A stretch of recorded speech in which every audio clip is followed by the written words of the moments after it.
How are developments in space technology informing and changing the way we do hydroponics on Earth? I like how we start off with like a really broad question. um, I mean, whenever we talk about this, I guess it's really bi-directional. So I mean, the classic example we give when we talk about how space technology is informing how we do things on Earth, particularly from a CEA hydroponics point of view. The example we give is LED lighting. So LED lighting was never used for plant growth, or very, very rarely used for plant growth before NASA decided that it might be a good thing to do, right? And the reason that NASA thought it would be a good thing to do is because they're relatively low power, highly efficient. I mean, they weren't particularly efficient at the time. That was one of the reasons they weren't being used. But with improvements in efficiency, they became very efficient, a very low power source of good quality light for plant growth. And now they're ubiquitous everywhere, right? Everywhere we grow plants in a controlled environment now, 99% of the time they're using LED lighting in some form.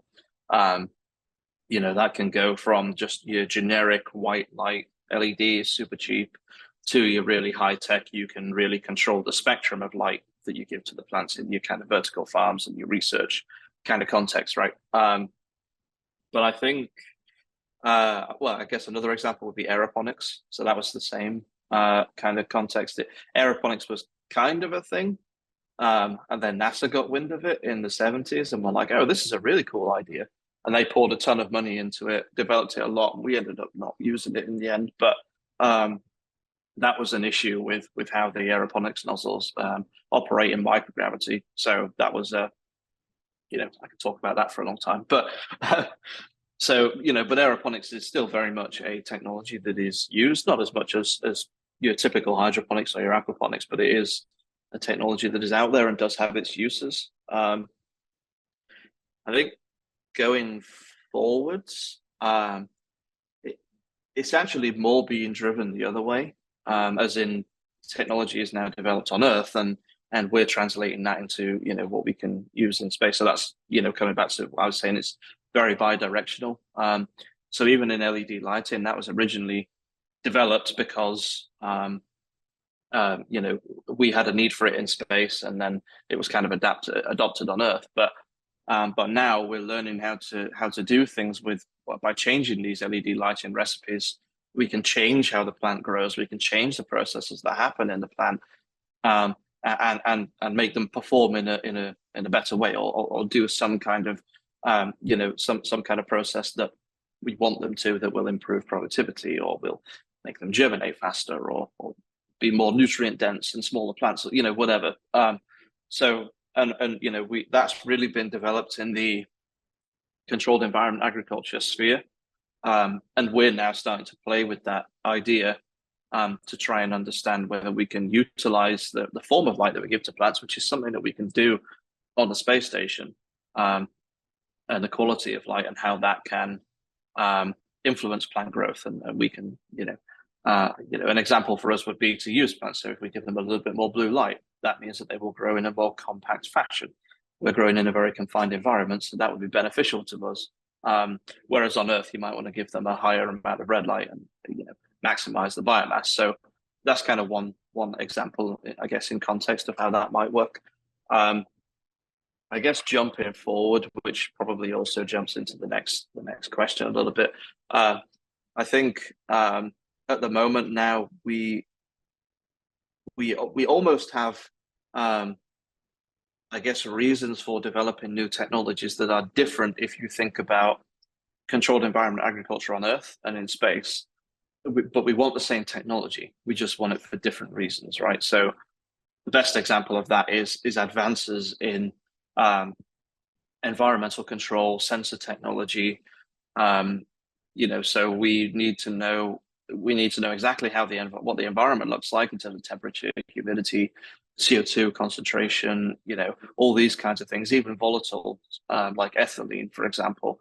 If ethylene builds up, which it does in space, that's not a good thing, right? It can damage your fruit production. So, but we have the same issue in CEA on Earth. If you're growing fruits and crops and you don't have adequate airflow over the plants, ethylene can build up and it affects productivity. So we need to be able to, one, deal with that, but in order to be able to deal with it, we need to be able to measure it.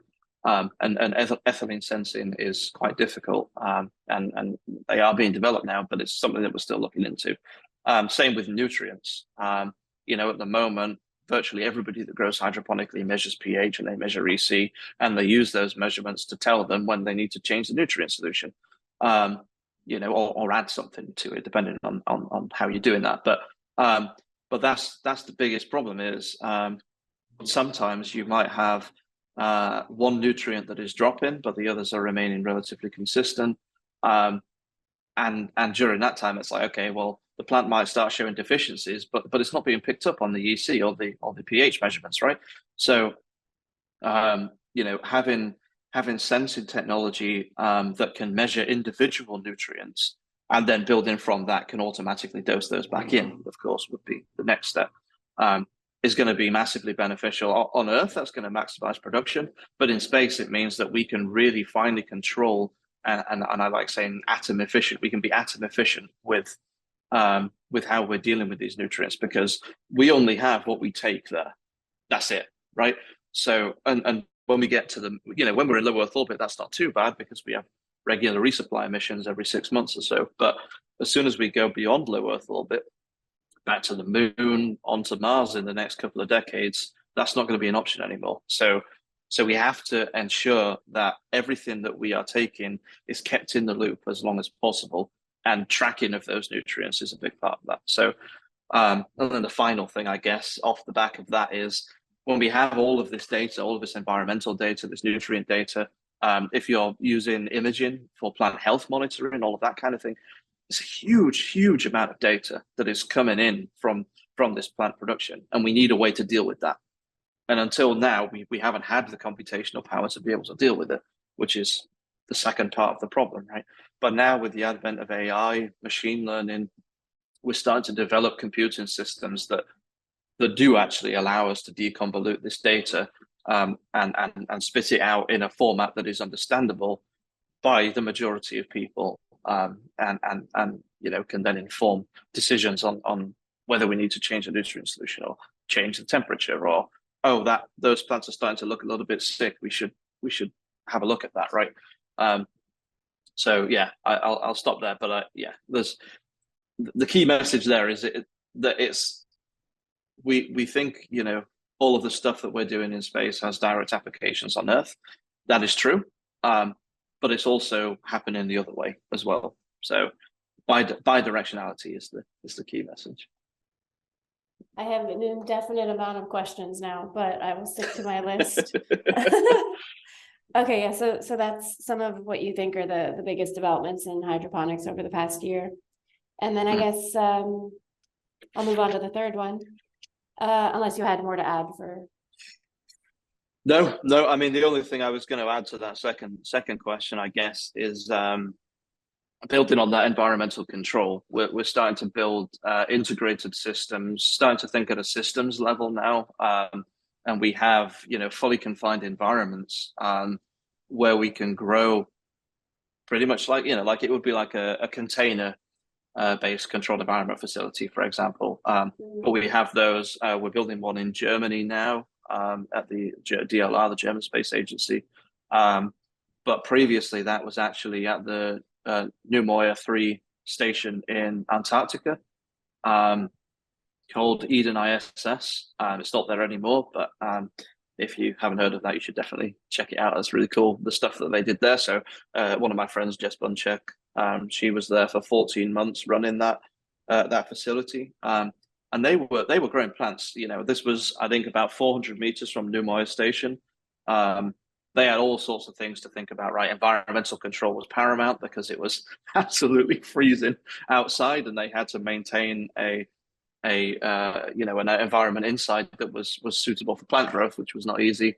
You're not allowed to leave any trash in Antarctica, so they had to think about waste management and all these kinds of things, right? So, but the point is that they did it. Right, they did it, and they were growing. They were supplementing around 15 to 20% of the station staff's diets with fresh food. And they had to think about all these other things that you don't necessarily think about, moving away from the technology a little bit for a second, but thinking about what about crop scheduling? How do you make sure that you have a steady supply of crops throughout the entire mission duration or whatever, as opposed to planting 10 different crops and then harvesting them all within a week and then having nothing for a couple of months, and then that's not going to work. It needs to be a steady supply. Crop scheduling comes into that. Menu fatigue is one thing that we really run into a lot in space. The menu that they get to choose from, the astronauts actually get to choose. I think it's around 30% of their food. The rest is just kind of generic. This is what you get in, kind of thing, and it's all specially designed, right? It's to be high calorie, to contain all of the nutrients and everything that the astronauts need to perform at peak functionality. But the problem is that even with those choices, they don't always eat everything that they should, because they get sick of eating the same things over and over again. So, and people might have different tastes, right? If you've got somebody from the US, they're going to have different tastes compared to somebody from Russia or somebody from elsewhere in Europe, right? So you've got to think about having that variability as well. You're never going to please everybody, but you've got to think about that variability, and then that plays into the crop scheduling, that plays into the nutrient requirements. The hardware requirements are not always the same, depending on, if you're growing lettuce, it's completely different to growing tomatoes or strawberries, for example. So, right, so there's all of these things that have to, this is open in our mind. These are all the things that we have to think about all the time, in addition to the science, because there's no point us going down this route of saying, okay, well, let's optimize lettuce cultivation of this one cultivar in this one system if we're not going to have that system in space, or nobody's going to eat that crop in space. There's no point doing it, right? So we have to think about all of these things beforehand. But the point is, the fact that we are doing studies like Eden ISS, we're going to have Eden Lunar, like I say, soon, which is the one in Germany. And that's kind of a lunar analog. The Canadian Space Agency are doing a similar thing with natives in northern Canada. And it's really exciting because they're getting local communities involved. They're growing staple crops that those natives grow anyway. So then they're not marching in here and saying, this is what we're going to grow and you're going to have to live with it. We want to help you grow what you normally grow, but do it better. Right. And from that, we'll learn how to grow in a harsh environment, and we'll get a load of useful data as well. And it's, again, this bi-directional thing, but it means that we can now grow food in harsh climates where traditional agriculture is very difficult. And that has a huge number of implications for food security. So that's another big development in hydroponics CEA over the last few years that really is making a big impact already, and hopefully will continue to make an impact. I think that's so important too. I think about that a lot because I'm like, we grow a lot of lettuce, but like you can't I forget who, but they were like, you can't feed the world on lettuce. Yeah, we get it. We get it all the time because all of my research at the moment is in lettuce. But it's that for us. It's that toss up between we know that we're not going to feed astronauts with lettuce. They would like lettuce, but it's a supplement, right? It supplements the diet rather than replacing the diet. So, but that is kind of our mission architecture, our mission profile at the moment. Again, like I was saying, we have to plan out really long term. The research, but based on the planned activities. So we're in this kind of situation at the moment where most of the food that we grow in space at the moment on the ISS is grown for research, with a little bit eaten by the astronauts when it is deemed safe to do so. We have a new system that is being built at the moment called Ohalo 3. Can't share too many details on it, but that is really going to be for crop production. That's not to say it can't be used for experimentation. It can be, and probably will be, in the limited time we have left on ISS. But the major purpose of that is to grow food for astronauts. It's for us to figure out, how does crop scheduling work? How much crew time do we need to allocate to this? That's another thing that we have to think about. Logistically, how is it going to work? Depending on the amount of food we're producing, how do we store it? all of these kinds of things. So we're hoping to answer some of these questions before we get to the moon, because they might help inform the developments that we make for the moon. But even when we get to the moon, to start with, these are going to be relatively short duration missions, a couple of weeks, maybe extending out to a month, 2 months. In the later Artemis missions, once we have Gateway, ask me to elaborate if you need to, because I talk about this stuff all the time. Yeah. People have varying levels of understanding about the Artemis program. So we're gonna have a lunar version of the ISS called Gateway. A lunar space station in orbit. So the idea is that we launch the astronauts on the Orion capsule with NASA's SLS rocket. That travels to the moon, to lunar orbit, to a halo orbit in the lunar region. They dock to that, they stay there, they do whatever activities they need to do there. They can live there short term, and then they will take a lander down to the surface from this Gateway, back up to Gateway, and then Orion back to Earth. So that's kind of the general mission profile. The first couple of missions are going to bypass Gateway, and they're going to go directly to the lunar surface. But we're hoping that later this decade, the Gateway will be assembled and will be coming online. And then we're gonna start again. The first mission is going to be pretty much like Apollo 11, right? It's going to be landing on the surface, boots on the moon.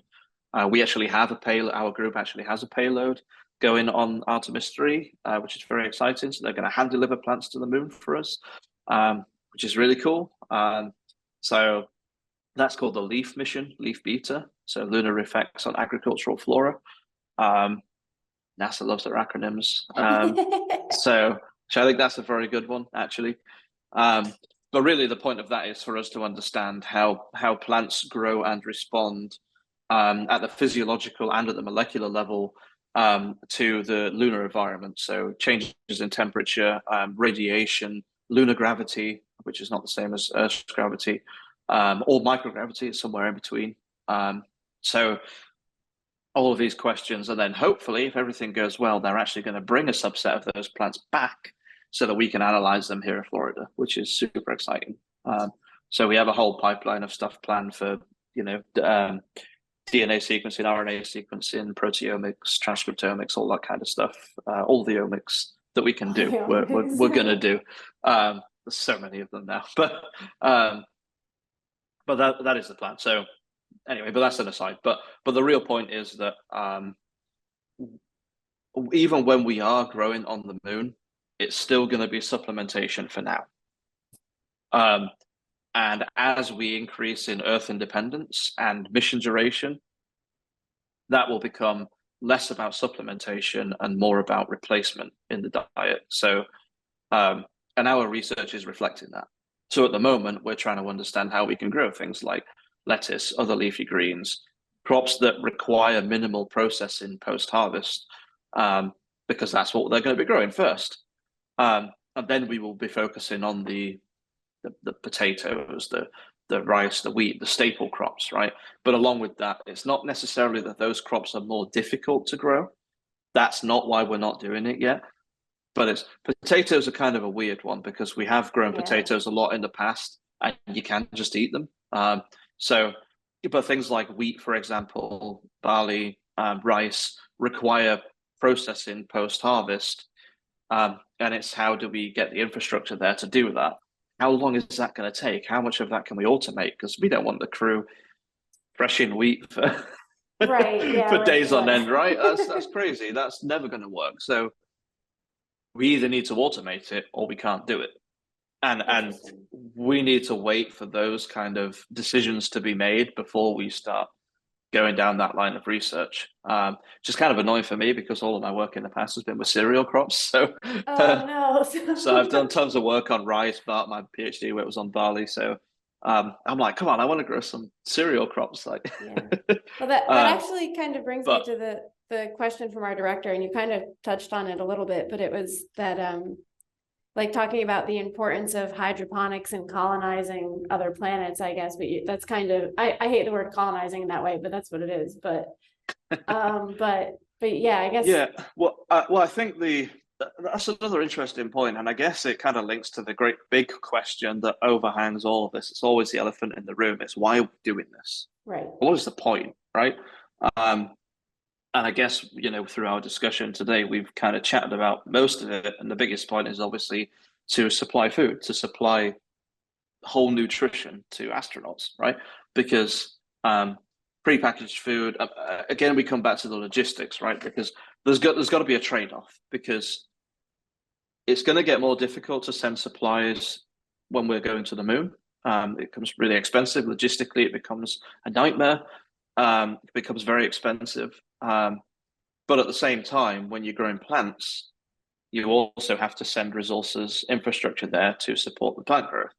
Now, the question is, at what point does that become more sustainable than sending prepackaged food?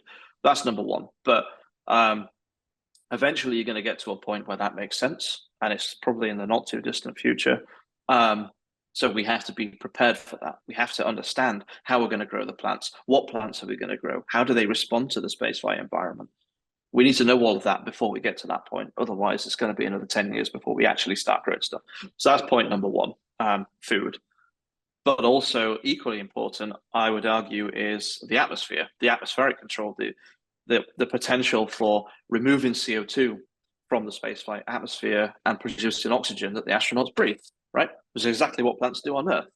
But in space, in a confined environment, high CO2 is a really, really big issue, right? Because we're well, I mean, just for context, I mean, again, I'm biased because my entire research is on plant responses to high CO2. But on Earth at the moment, CO2 hovers, depends where you get your estimates from, hovers around 400 to 420 ppm, right, on average. In space, it's 3,000 ppm. So we're way above the point where it's beneficial to plants and actually can start becoming detrimental to growth. That's a big issue. And the major reason for that is because the chemical scrubbing technologies that we have for removing CO2 from the atmosphere at the moment are not efficient enough. They work, they bring it down a lot. I mean, in some of the earlier ISS missions, the shuttle missions, Mir space stations, it was in excess of 5,000 ppm, right? The CO2. So it was much higher than it is now. So we have brought it down a lot, and we continue to make developments in that area. But we're nowhere close to it being a sensible CO2 concentration yet. Plants can help with that, right? Because plants take CO2 in to photosynthesize and they release oxygen. So the idea is that you can have this as kind of an atmospheric control kind of scenario. Either you're growing plants in the habitat, or you have a separate habitat that is linked to the actual growth, the astronauts' living quarters, and we have gas exchange there. But that is the general idea, is for air atmospheric control as well. They're also great for recycling water, purifying water. They can remove a lot of stuff from water as kind of a processing step. And then we have purer water for astronauts to drink or use for whatever purpose. So that's the second point. And then the third point is just the psychological benefits, right? I guess I guess anybody who grows plants in any context knows that it's nice when you grow plants, right? If you think about the feeling that you get when you're looking after your own plants, whether that's just looking at them, if you've got nice flowers or whatever, and you're just taking care of them, they just look nice, or you're growing your own food, the satisfaction you get when you grow your own food and you eat the food that you've grown, that's a really, really nice feeling. Now imagine that, but imagine that you've been in a airtight tin can for 6 months. And a wall-to-wall ceiling floor, no gravity, right? So the floor, the ceiling, it's just machinery, metal everywhere. And then all of a sudden, you see a growth chamber with a load of plants there. Like every astronaut that has ever worked on veggie or the APH or any plant growth experiment has said that they feel better after working on that experiment. And that's something that, again, that is not talked about very much. And we have whole studies on that. So the CHAPEA missions, which are crew health and performance in exploration analogs. So CHAPEA. So that's run out of JSC in Houston. And really that's a simulated Martian mission. So they're in a fully 3D printed habitat. for over a year. They don't come out for over a year. And so they've run one mission. They just came out not long ago. And actually in the NASA Star course I'm taking at the moment, one of our cohort is the commander from that mission, Kelly Aston, which is really cool. And basically it's a simulated Martian mission, right? But they're coming at this from every different angle. So of course there's all the operational considerations, logistical considerations, like how do the crew perform in confined environments for this amount of time, all these kinds of things. But one big factor of that is crop cultivation, food production, from a scientific point of view. So we're figuring out the best way to do that, and we're growing hydroponically. We're using AeroGardens. We're growing hydroponically.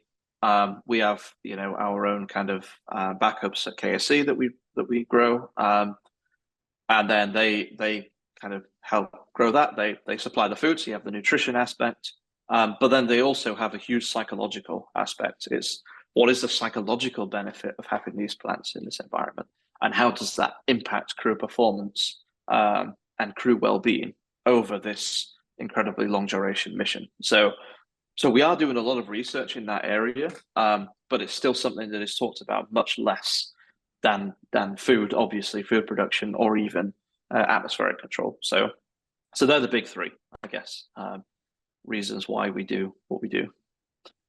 If that answers the question. Oh, I think it more than answers it. I have also, again, just so many more questions, but that's really cool. And even like here, like, can't grow all year.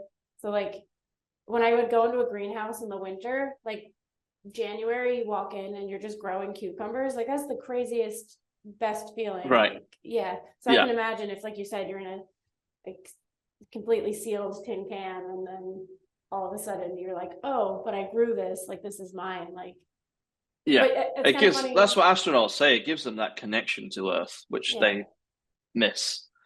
You'd have to grow the grass to touch grass, like, but that's right. Yeah. Oh, that's so cool. That's really cool. Yeah, that definitely answers the question. Like I said, that only gave me more questions, but well, ask away if I've got time. So if you want to ask more questions, if you think it'd be useful, or you just want to know the answer, I'm happy to answer questions. I guess in our context, to go back to something you said earlier about like the LED lights, like it didn't even occur to me that was something that like so I assumed a scientist at some point had been like, oh, this is better, but it didn't occur to me that it was like NASA in the 70s and they were like, let's try this.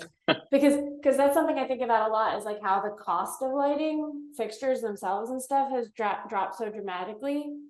Yeah. Because like you're saying, like, okay, like, yeah, they weren't used for so long because they were so expensive, but now you can buy an AeroGarden with a built-in little arm with a teeny tiny little LED panel. Like that's crazy. Yeah. So I guess like, yeah, I'm just kind of processing that. Like that's something. Yeah, it's all. I mean, that's the example that we give because it's the major one that is linked directly to plant growth, obviously. But I mean,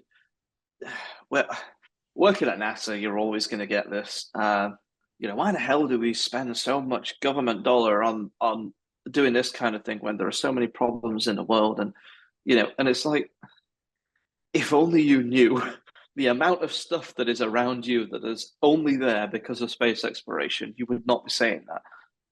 Like things like solar panels, right? Computers. We sent men to the moon on a computer that had less power than a pocket calculator. It's like, it's crazy, right? But we did, and those innovations were made because we had to miniaturize computers so that they would fit on the spacecraft.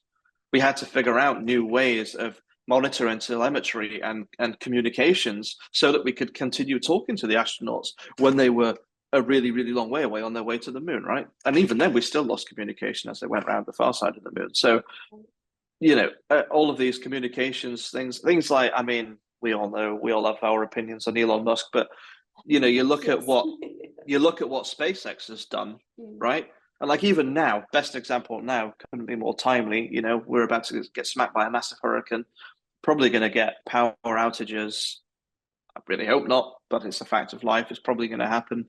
SpaceX have got Starlink up there, and they've already got authorization so that Anybody with a cell phone in an affected area will have access to Starlink's networks during any outages, so that we will not lose communication and can still contact emergency services or whoever we might need to in case of an emergency. That's only possible because of what they've been doing for the last year. And people moan and they say, oh, well, SpaceX is sending these Starlink satellites up every week and there's thousands of them in orbit and we're having to, space debris and all that. And space debris is a problem. I'm not saying that's not a problem, because it is, and we should be thinking about it. But you've also got to think about the benefits, right? Like, again, it's that trade-off, but it's us having access to that now in this critical scenario is only because they've been doing that for the last 5 years. If they hadn't been, well, the network would not be good enough for us to be able to use it. So, and yeah, it is crazy to think about. But yeah, LEDs is a really strange one, because I mean, and there are still issues with LEDs. I mean, so in the paper that we put out, whenever it was, I don't know, a couple of years ago now, myself and some colleagues in the UK, back when I was doing my PhD, we put out a perspectives piece in Nature Food about well, really it was the original title, which was rejected by Nature. I don't know whether it's been too provocative or whatever, but so our original title was, is spending money on space CA, so space controlled environment agriculture, is that decadent? Or is it a path to sustainably feeding a future human population? That was the original title, which I guess adequately describes what we were trying to convey in that paper. And it's a perspectives piece, right? So it's meant to be provocative. It's meant to start conversation, start discussion on the topic. But really the point of that was what we've just been talking about now. Growing food in space is not wasteful, right? There are so many benefits that will help us on Earth. Some are long term, but some are immediate, right? Some have already happened, like LEDs. But what can we learn from doing this? We lay out why it's important that we grow in space, like we've just discussed, and say, well, it's almost like a reset button, because the problem that we have, and this is thinking larger scale, so more holistic approach, but thinking in terms of supply chains and how things work in the crop production sphere at the moment. It's really, if you think about on Earth, right? You add a ton of fertilizer to your crop, you grow your crop, you harvest it, you remove all of that fertilizer that you've just added in the form of the plants. You turn the soil over and you start again, right? And you get rid of all the waste. It's incredibly wasteful. It's a linear supply chain. It's not good for anybody, but that's the way we've always done it, right? So it's very hard to break that legacy. Whereas in space, we've never done it before, and by definition, it has to be a circular economy. It has to be. We have to recycle everything we can. It has to be closed loop, because there is no alternative, right? So now we're in a scenario where we have to do that, and because we have to do that, we're going to figure out how to do it on Earth, and that's going to improve sustainability on Earth.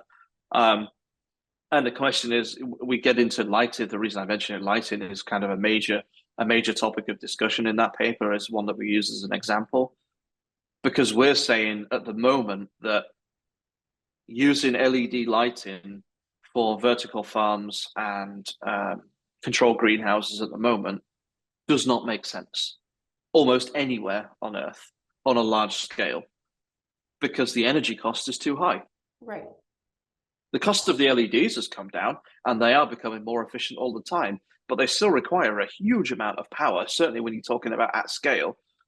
So some of the big arguments for using for producing these vertical farms at the moment, building these vertical farms, is, well, I can have the same amount of crop output with 1/10 of the land area, right? And it's like, okay, that's great. But if you then need the other 90% of that area to have solar panels to power the LEDs and the other systems, are you really any better off? That's assuming that you're doing it using a renewable energy source. If you're not, it's even worse.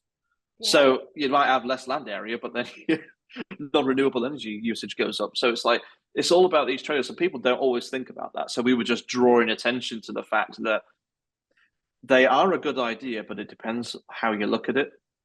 Um, and we're saying that space might help us inform some of these decisions.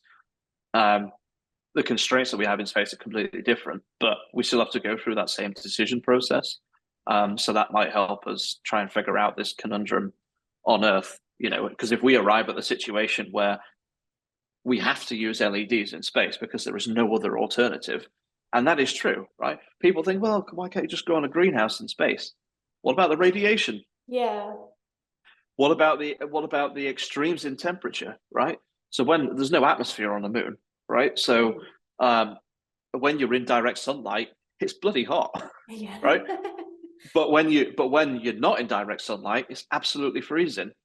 So because there's no atmosphere to contain that heat, to retain the heat like we have here. So do materials exist that are transparent or at least let photosynthetically active radiation in while keeping the radiation we don't want out and having the thermoprotective properties that we need? The answer is no. That does not exist. Not yet. So either we need those material science, those materials to be developed, which is a material science problem, an engineering problem, or we have to use LED lighting. But if we use LED lighting, we have to reduce the power requirement because we also have constraints for power. And if we do that and we reduce the amount of power that LEDs require, then vertical farms on Earth start to make more sense. Right. And it's that kind of thought process that we're going through. And we're this is just the tip of the iceberg, right? We're just pointing out that space might help us do this. We've kind of hit a bit of a roadblock with this, but space might offer a solution, as it has done in the past. So it's a very, very exciting time to be in the field. Yeah, that's so cool. Because even just thinking, like, I have a bunch of grow lights in my apartment because I don't get, like, I get natural light, but I don't get enough to grow. Like, I have 70 house plants and like tomato plants Oh, and wow. like stuff like that. So yeah, so like, but it's interesting because I don't want to run up my electricity bill. I don't want to waste electricity. I don't want to do all that all the time. Right. Yeah. So, but even I just moved into my own apartment and I was like, well, let me figure out how much I can run without feeling like it's excessive. And I think I have 4 grow lights running. Yeah. And obviously, like, I haven't turned my heat on or anything like that yet. I don't use air conditioning, so like I haven't run it up in that way. And it's costing me about $40 a month to run all that, which isn't terrible, but it's also like maybe not my best. It's also a small, yeah. It's also, and that's the thing because it's a small amount. But I mean, you can the good thing talking about energy prices and energy requirements. The interesting thing is, and some people, particularly in the Netherlands, I believe, like Leo Marcellus and people like that, are researching this, and they're actually the beauty of completely controlled environment agriculture is, the weather outside is irrelevant, right? Yes. So what you can do is have the daytime as nighttime and the nighttime as daytime because energy prices are cheaper on an evening. Oh, that's smart too, right? So if you flip it around, the plants grow just the same because they're in a controlled environment anyway, so it doesn't matter to them. It's being dictated by the environmental conditions you're giving to the plants. And because you're doing that, if you rely on natural light, that's not possible. But if you're completely artificial light, you can introduce an artificial day-night cycle and utilize cheaper energy prices depending on the time of day. Right. Now, that's not, again, that's context specific. It's not right, because there's possible everywhere. Right, yeah. yeah. And for us, it's irrelevant, right? Because we have to take the source of power in the first place. So however we take that, whether that's solar or we take a small nuclear reactor, or I don't know how we're going to do that. People are terrified by nuclear, but it actually makes the most sense. Yeah. Because you require this much and it powers the whole thing for years. And it's like, I know it's dangerous, but space exploration is dangerous anyway. So bringing nuclear materials to space was more what my eyebrow raise was. But, I think it's a good source of energy if you do it right. Yeah, I think, and that's another thing we've got to think about the considerations for, because from a logistical point of view, that probably makes the most sense, assuming we can do it safely. But from an ethical point of view, if something were to go wrong with that on the moon, one, your crew would be in danger, of course, but bigger than that, you could permanently scar the lunar landscape, and it would be visible from Earth. Oh, Um, that's wild. and it's like, from an ethical point of view, and with the Artemis Accords that everybody has signed, is that legal? Are we allowed to do that with that level of risk? Yeah. So again, more consideration standards. No wonder we've not got back there yet. Yeah. Because at every turn you've got to think about all these things. When you're going for a short time, doesn't matter, right? Because you can take everything that you need, Right. and bring it back, and it's fine.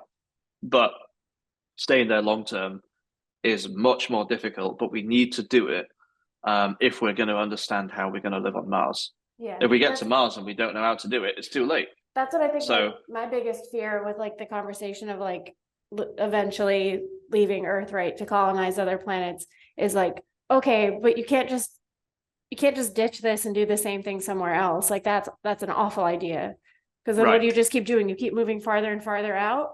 Like every 100 years, you just ditch the planet you're on for the dump you've made it and go someplace else. Like what?